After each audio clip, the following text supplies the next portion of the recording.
திலீபன் நினைவேந்தல் தொடர்பான சில விடயங்களை தங்கள் முன் பகிர்ந்து கொள்கிறேன்.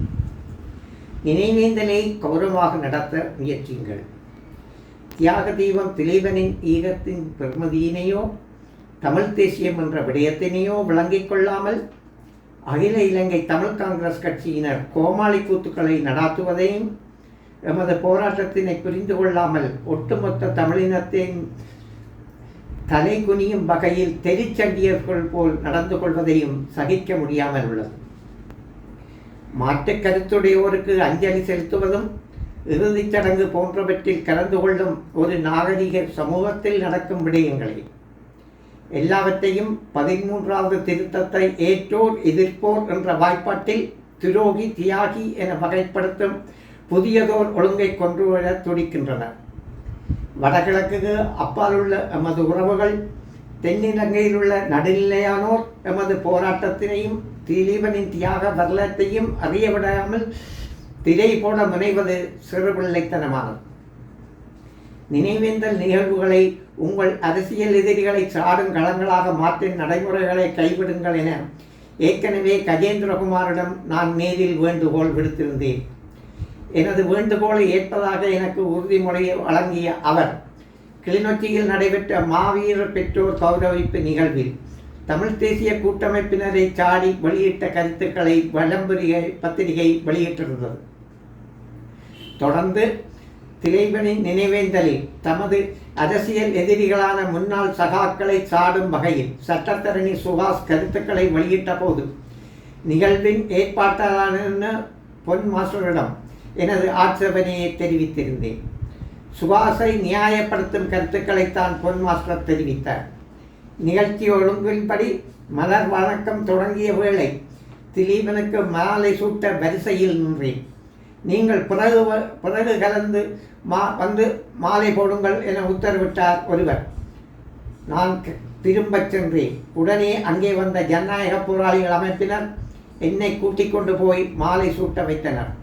அன்று என்னை தடுத்தவர்தான் நேற்று திலீபனுக்கு அஞ்சலி செலுத்த வந்த அமைச்சர் சந்திரசேகரிடம் தமது எதிர்ப்பை வெளியிட ஆரம்பித்து எங்களை நாகரீகமற்ற மக்கள் கூட்டமாக வெளிப்படுத்த முனைந்தார். தொடர்ந்து நடந்த நிகழ்வுகள் அரசியல் அறமற்றவை. எதிர்காலத்தில் பொது நிகழ்வுகளை நடத்த முனைவோர் நிகழ்வின் நோக்கத்தை திசை திருப்புவோர் விடயத்தில் மிகவும் எச்சரிக்கையாக இருக்க வேண்டும் என வேண்டுகிறேன்.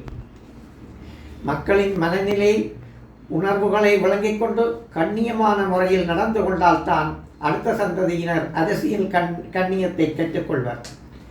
கடந்த சில வருடங்களாக ஒரு அணியினர் மாநகர சபைக்கு சொந்தமான இடத்தில் உரிய கட்டணம் செலுத்தி திலீபனின் வரலாறு ஈகம் தொடர்பான விடயங்களை அடுத்த சந்ததிக்கு கடத்தவும் மூத்த சந்ததிக்கு நினைவூட்டவும் முயன்றனர். அவர்களது அரசியல் எப்படியாவது இருந்து போட்டு போகட்டும். அவர்கள் செய்தது காத்திரமான பணி.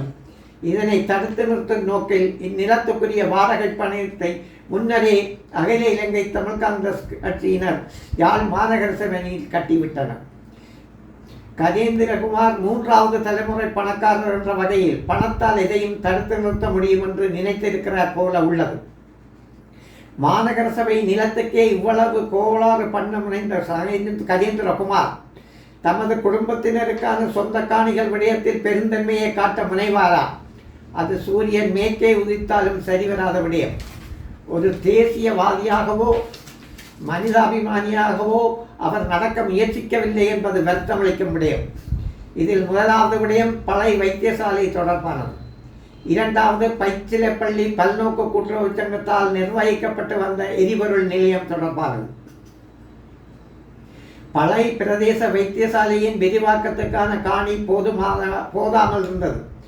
ஆகவே வைத்தியசாலைக்கு அருகில் ஜி.டி. பொன்னம்பலம் குடும்பத்தின் காணியை பெற்றுக்கொள்வதற்காக வைத்தியசாலையினர் அபிவிருத்தி சங்கம் உட்பட ஒரு முயற்சியை மேற்கொண்டனர்.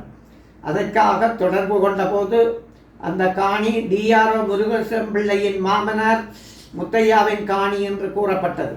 முருகேசன் பிள்ளை, முத்தையா, ஜி.டி. பொன்னம்பலம், குமார் பொன்னம்பலம், கஜேந்திரகுமார் பொன்னம்பலம் எல்லாம் வேறு வேறு ஆட்கள் எல்லாம் ஒரே குடும்பத்தினர் வாரிசுகள். ஆகவே பொதுமக்கள் நலன் கருதி சிறு காணித்துண்டை அன்பளிப்பாக வழங்குமாறு உரியவர்களிடம் கோரிக்கை விடுக்கப்பட்டது. அதற்கு அவர்கள் சொன்ன பதில், இந்த பளை மருத்துவமனை இருக்கிற காணியே தங்களுடையதுதான் என்றார்கள். இந்த பதிலை கேட்ட வைத்தியசாலை நிர்வாகத்தினரும் அபிவிருத்தி சபையினரும் ஒரு கணம் திகைத்து போய்விட்டனர். இருந்தாலும் தம்மை சுதாகரித்துக் கொண்டு, அப்படியென்றால் அதற்கான அத்தாட்சியான ஆவணம் உறுதி உங்களிடம் இருக்கும் அல்லவா, அதை தாருங்கள் பார்ப்போம் என்றனர். அதை எடுத்து வருகிறோம் என்றவர்கள் பின்னர் ஒருபோதும் அங்கே வந்ததில்லை. இப்போது அந்த காணி வேறு ஒரு தனியாருக்கு விற்பனை செய்யப்பட்டுள்ளதாக அறிய முடிகிறது. பச்சிலைப்பள்ளி பல்நோக்கு கூட்டுறவு சங்கத்தின் எரிபொருள் நிலையம் பளை நகரத்தில் 1971 இயங்கி வந்தது. யுத்தத்தின் போது அந்த நிலையம் முற்றாகவே அழிந்துவிட்டது. மீள் குடியேற்றத்தின் போது அந்த இடத்தில் தற்காலிகமாக அது இயங்கியது.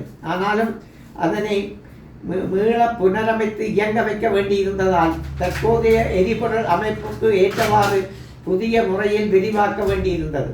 அத்துடன் முந்திய காணி உடன்படிக்கை லீசிங் காலத்தை 30 ஆண்டுகளாக நீடித்து தருமாறு பெட்ரோலிய கூட்டுத்தாபனம் கோரியது. அதுதான் தற்போதைய நடைமுறையுமாகும். எனவே இதற்கான கோரிக்கையை காணி உரித்தாளர்களான கஜேந்திரகுமார் பொன்னம்பலம் குடும்பத்தோடு பேசிய போது ஏற்கனவே நிலுவையில் இருக்கும் 5 லட்சம் ரூபாய் பணத்தை முதலில் தருமாறு கேட்டனர். அதன்படி சங்க நிர்வாகம் அப்பணத்தை செலுத்தியது. பணத்தை பெற்றுக்கொண்ட பின்னர் கஜேந்திரகுமார் குடும்பத்தினர் சொன்ன பதில், வேண்டுமானால் 10 ஆண்டுகளுக்கு ஒப்பந்தம் செய்யலாம், அதற்கு மேல் முடியாது என.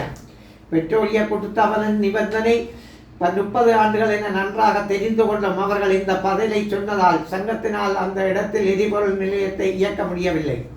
பின்னர் சங்கம் வேறு இடங்களை தெரிவு செய்து தற்போது புதிய இடமொன்றில் எரிபொருள் நிலையத்தை இயக்கி வருகிறது. இவ்வளவுக்கும் பழையின் டிஆர்ஓவாக ஒரு காலம் முருகேசன் பிள்ளை இருந்த காலத்தில் தமக்கான உடைமையாக்கப்பட்ட காணிகளே பழை நகரத்தில் கஜேந்திரகுமார் குடும்பத்தின் சொத்துக்களாக உள்ளன.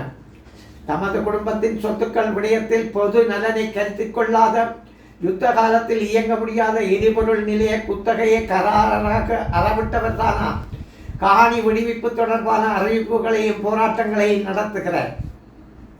எப்படியோ திலீபன் உண்ணாவிரதத்தை ஆரம்பித்த போது அங்கே இருந்தவர்களில் பெரும்பாலும் நான் மட்டுமே நாட்டில் இருக்கிறேன்.